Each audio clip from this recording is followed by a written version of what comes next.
Hello, everyone, and welcome to the Fabulous Health Show. I'm your host, Terry Chrisman, and I'm a whole foods plant-based nutritionist. And this podcast is all about helping you obtain optimal health so that you can live a long, happy life and age with grace and vitality. So welcome to episode 18. Today, we're going to talk about how cheese is not your friend and why you shouldn't eat it. But before we do that, let me tell you about this podcast.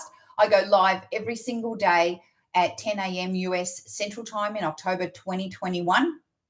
I go live on my Facebook page and also live on YouTube at Fabulous Health. Directly after that, I load this audio up to your favorite podcast platforms such as Google and Spotify and Spreaker. And you can find that list of those podcast platforms at fabuloushealth.net. Just click on the podcast tab and then you can subscribe to your favorite podcast platform. If you do go directly to Apple or Google or Spotify and you try and search for it, because it's brand new and I don't have many subscribers, you're going to find it really, really difficult to find. So the best thing to do is just go straight over to fabuloushealth.net and you can subscribe over there. So I just want to say thank you so much for listening and thank you so much for watching. And apologies for my dogs barking in the background because somebody just rang the doorbell. Okay, so let's talk about cheese. I know cheese is a contentious issue with people. People say, I'd really like to become plant-based because I know vegetables are good for you and I know that it's better for the planet, etc., yada, yada, yada. But there's no way I could give up cheese. Well, you could give up cheese and you will give up cheese if you know the truth about cheese. Now, I'm not going to talk about the torture of the cows and the bad lives that those poor cows live, because that's another story and that's just sensationalism. And even though it's the truth, it's not going to make a lot of people give up cheese, because really, if the cows aren't living a great life, how is that really affecting you? Sometimes people get disassociated from the pain and suffering of the animal that they're going to be eating or they're going to be consuming their products. So I'm going to talk about how this is going to affect you and your health. And then maybe you'll think about it a lot more because it affects you. So the first thing is that the milk that's in the cheese, because cheese is made from milk, just in case you didn't know, it comes from a cow. And in order for a cow to make milk, just like people, the cow has to have been pregnant first. So the cow is artificially inseminated, and then they have the baby calf and the calf gets taken off them, and then the milk is used to feed the humans. So the milk is specifically made in the cow to grow a baby calf into a big cow. And cows weigh 400-500 pounds. So there is a lot of bovine growth hormone inside that milk, and it's got lots and lots of fat. The other thing is that because of the living conditions that cows are in, they are full of antibiotics and medications. A lot of cows get mastitis on their teats, and if you're a mother and you've ever had mastitis while you're breastfeeding, you will know that it is the most painful and horrible thing that can happen to you while you've got a baby. And the mastitis creates pus because it's an infection, and that pus comes out of the cow's teat and goes into the milk. And in fact, there is a limit on how many pus cells a litre of milk can have, and it's set by the Food and Drug Administration. And in case you're wondering, it's not 1 or 2 pus cells per litre, it's 750 million pus cells per litre allowed in the milk that you're drinking and allowed in the milk that's made into that cheese. So if that doesn't want you to stop eating cheese just right there, I don't know what will.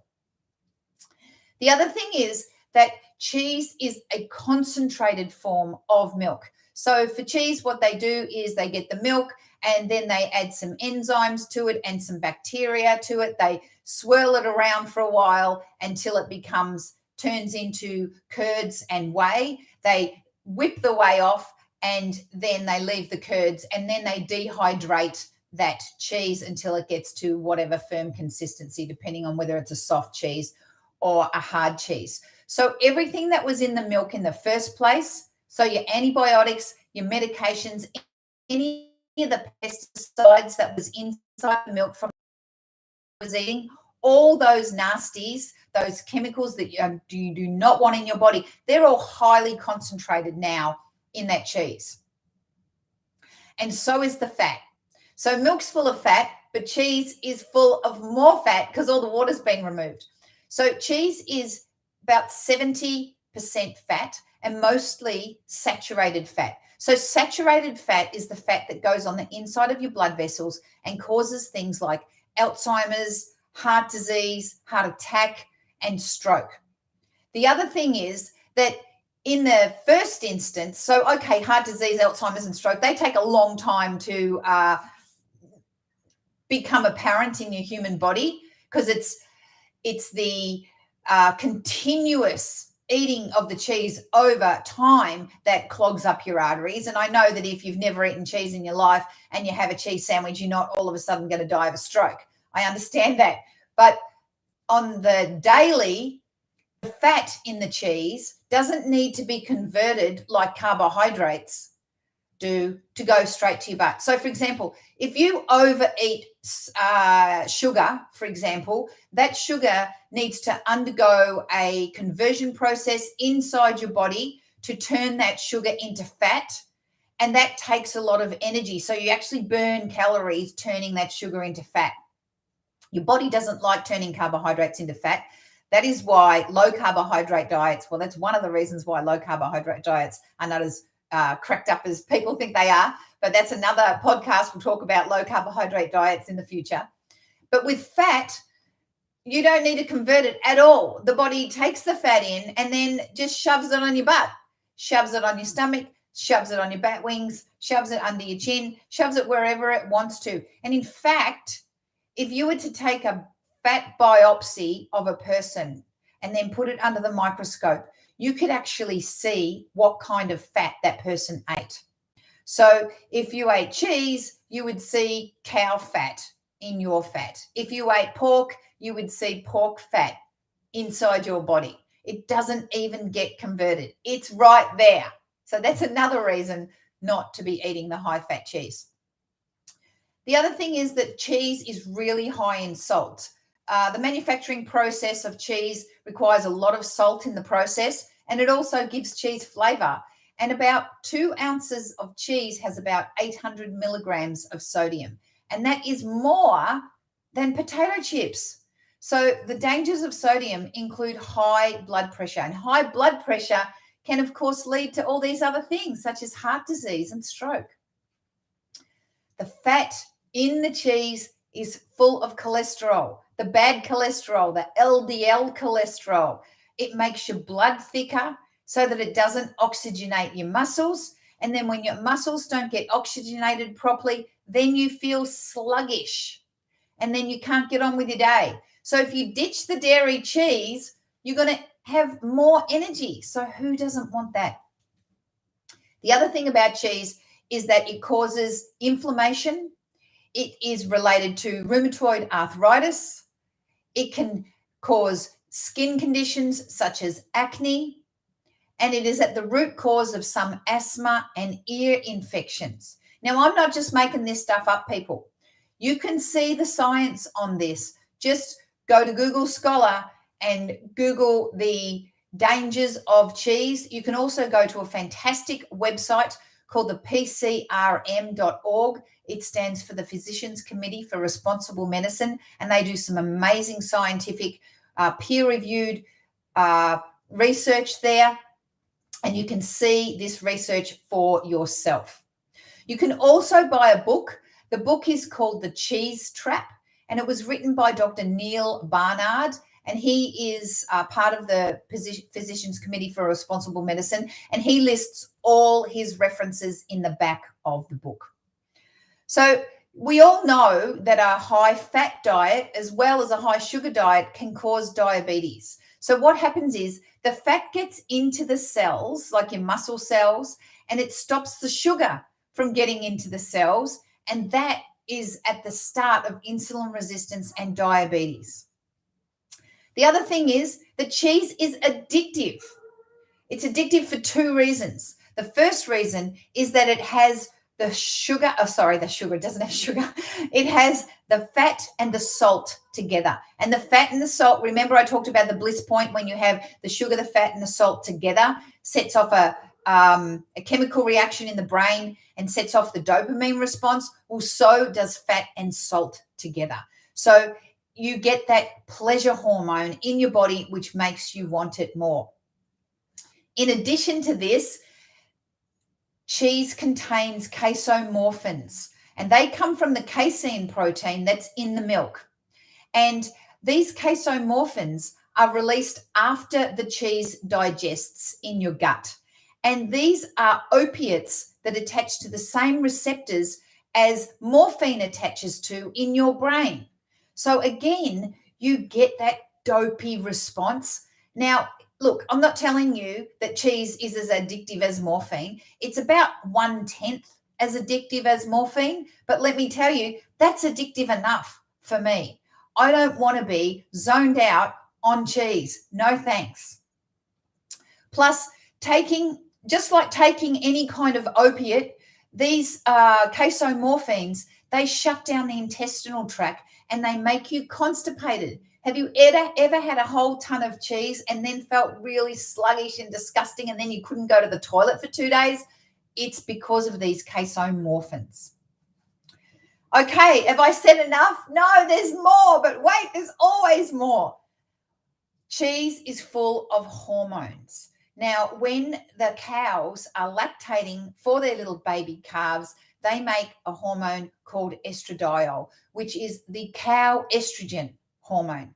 And men who eat a lot of cheese have been shown to have low sperm counts because of this cow estrogen that is accumulating in their body.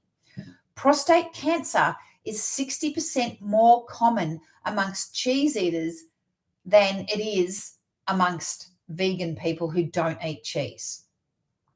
You'll find that children who eat a lot of cheese can go into puberty earlier. Little girls who eat cheese are ingesting sex hormones at a very, very young age, and it triggers puberty earlier than what could be expected. And lastly, it's Breast Cancer Awareness Month. Women who eat a lot of cheese are more likely to get breast cancer. In fact, there was a 2017 study done by the Cancer Research Institute in America, and they found that the women who ate more cheese had a 53% chance of getting breast cancer compared to the women who didn't eat cheese. So what can you do? What if you're addicted to cheese and you really want to eat the cheese? Well, you can eat nut milk cheese. Yes, nuts have fat, but they don't have cholesterol and they don't have the fat that's full of the hormones and full of the chemicals if you get the organic nuts. So you can make your own nut milk cheese, or you can go onto Forks Over Knives, which is a fantastic vegan resource website that has lots and lots of recipes for you. You can find lots of recipes for vegan cheese that you can make yourself. Yes, you can buy vegan cheese in the supermarket, but it's usually full of fillers and gums and all sorts of things that your body probably doesn't need to eat. So make your own. The other thing that you can do is you can swap it. So instead of having feta on your salad, you can get some tofu and you can marinate it and air fry it, and it's really nice. Or if you want that creamy mouthfeel, put some avocado on your salad. The other thing that if you want to make a cheesy tasting thing, you can use nutritional yeast. It's full of protein. Sometimes it's got vitamin B12 in it, which is not a bad thing. In fact, it's a good thing. And you can put it into sauces. I make an unreal cheese sauce. It's basically got potatoes, onions, stock, nutritional yeast, carrots, and some spices, and it's all blended up in the blender, and it is so delicious. Oh, and some oats, and it is so delicious, and I pour that all over my veggies, and it gives me that really, really cheesy flavor. So if you want to improve your health and you're trying to do it, but you're finding that you're getting nowhere, ditch the cheese. I hope you gave you some good ideas today, and I hope I provided you with some value in this episode. Go and check out fabuloushealth.net for all the other episodes. I've got recipes there, I've got blogs there. And if you want to take your health to the next level, go check out my online course. It's called The Quick Road to Fabulous Health. And if you use the discount code podcast, I'll give you 50% off. How's that for a good deal? Anyway, I hope you enjoyed this podcast, and you guys have a fabulous day. And I'll see you same time tomorrow. See you later.